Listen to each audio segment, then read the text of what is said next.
Welcome back.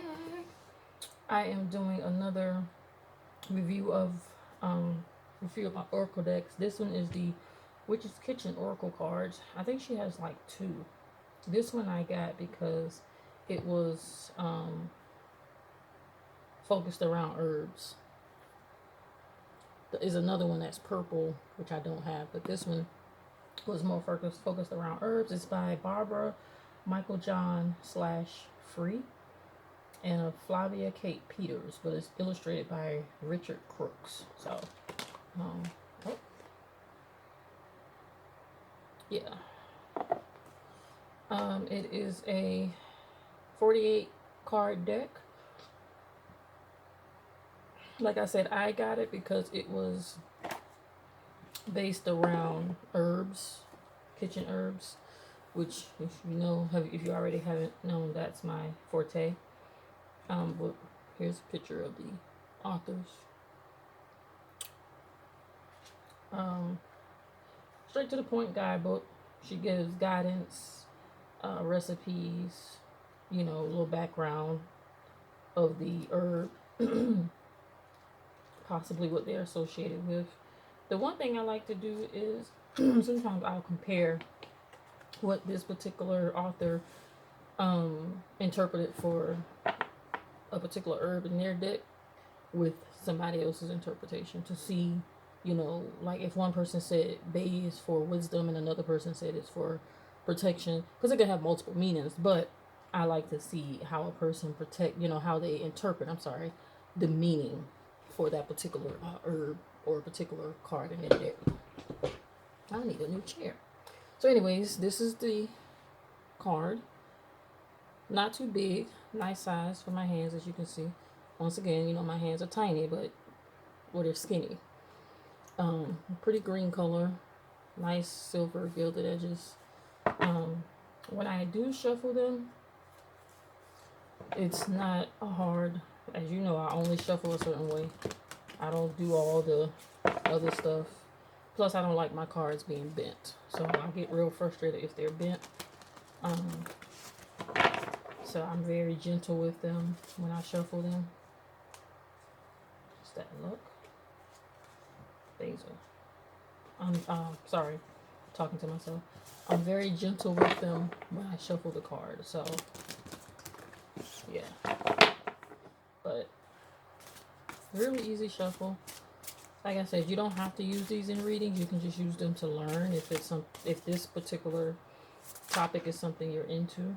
But if not, that's cool too. But coriander. See, I love the. Gosh, I hate the lighting really bad, but I love the background. It's like a little kitchen and coriander there, and then it gives little sign here, and so much you can pick up from the card. And I don't think any card looks the same. Like I believe they have like a similar background, but then when you get here to the front, it gives more of the meaning to the name of the card. Like you get more insight as to how it's associated with the name of the card. So this one is seaweed for protection, coriander for immortality. Um, you have St. John's wort for dispirited. You know, memories, rosemary, which we just had a deck that said that most rosemary was good for memory. This deck right here, the Greenwich Oracle. Sugar for sweetness, which we know. As you can see, there's, candy, marshmallows, all that good stuff. Parsley for death. And that doesn't necessarily mean a physical death. That can just mean a spiritual death, or, something that's dying, something that no longer serves you. Sensitivity, witch hazel. Now, this is one I haven't really seen in any of my decks, so that's really nice to see this witch hazel. I grew up with my great granny, who's now one of my ancestors. She used this a lot. Onion for tears. So one card I had stated the onion was for protection, and this one states tears. So it really depends on how it's interpreted. But it also, if you look at the card, it gives here like particular how you can use the onion. Like some people use the onion to cook with. Most of us probably do. You have pickled onions. You have you can use an onion on your altar, for protection. It's just, it's multiple things, but it's based on what your intuition gives you. But it's a lot of imagery in the card that you can go off of. Arnica for recovery. I would have to look that one up because I'm not sure what arnica is. Lemon for bitterness. I don't know why I would not really look at this for bitterness. I would look at it, a situation that may have been bitter, but turned out to be sweet in the end. I don't know. That's just me though. Chocolate for aphrodisiac, which most of you probably already know.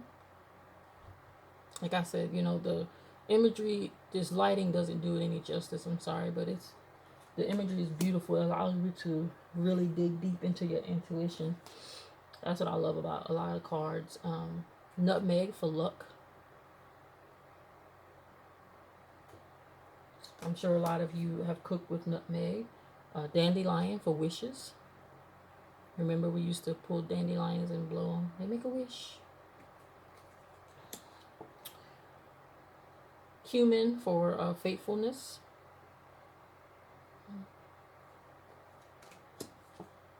Chili pepper for ferocity.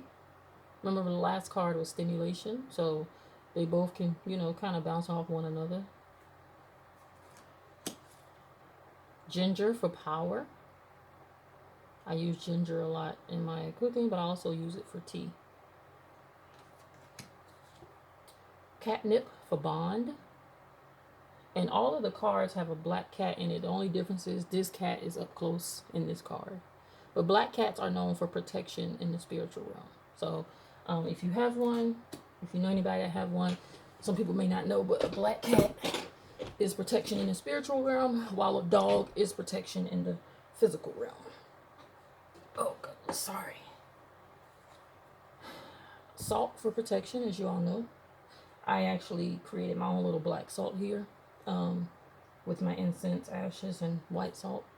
But yeah, black salt, pink Himalayan salt. Turmeric for diversity. I cook with turmeric as well. It's also good for healing purposes. Olive for peace. Keep olive oil on your altar.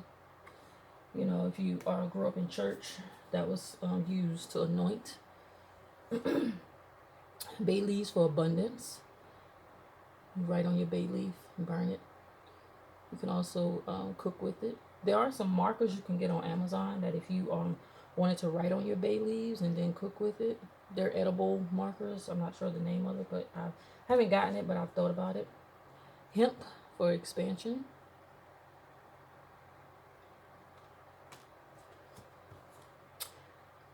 Patchouli for purpose. I use that oil a lot. And I have the incense as well. Lavender for sleep. We all know lavender to be a sleep aid, but lavender is also a protection as well. So sleep protection if you help with dreams. Milk thistle for intrusion. That could be an invasive species. I doubt it, but just the word choice. I'll have to read more on it. Well, blackberry for invasive. Okay. Garlic for repel. Even though garlic is very healing, very good for your heart. I'm in my robe, guys. It's still morning, and I'm enjoying this beautiful first of the year morning. Thyme for carriage. I forgot what thyme was in that deck. Cloves for gossip. That could be good gossip, bad gossip. Black pepper for banishment. If you've used black pepper in your healing or candle work, black pepper is good for banishing negativity. Eucalyptus, breathe. A lot of people put this in their shower to help stimulate breathing. clear up their nasal passages, healthy lungs. Tea tree for binding.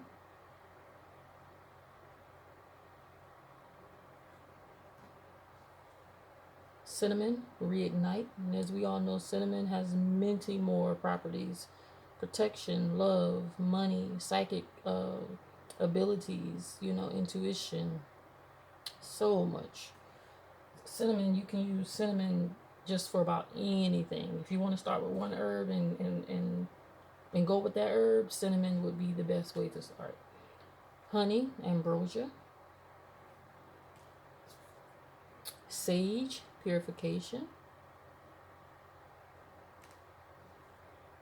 Chamomile, relax. Remember, another one of my cards had chamomile as soothe. One had chamomile as an inner child. So they can all kind of come together at some point. But yeah, this deck, like I said, beautiful imagery. So much you can pull from this deck, not just for readings, but for your own learning. If you're into herbs and plants and that great stuff. But yeah, beautiful deck. So, got it from Amazon. Like I said, she has other decks, but this was the one that I went for. My best friend got the purple deck. But yeah, the Witch's Kitchen Oracle cards. Beautiful deck. Thank you guys again. See you soon.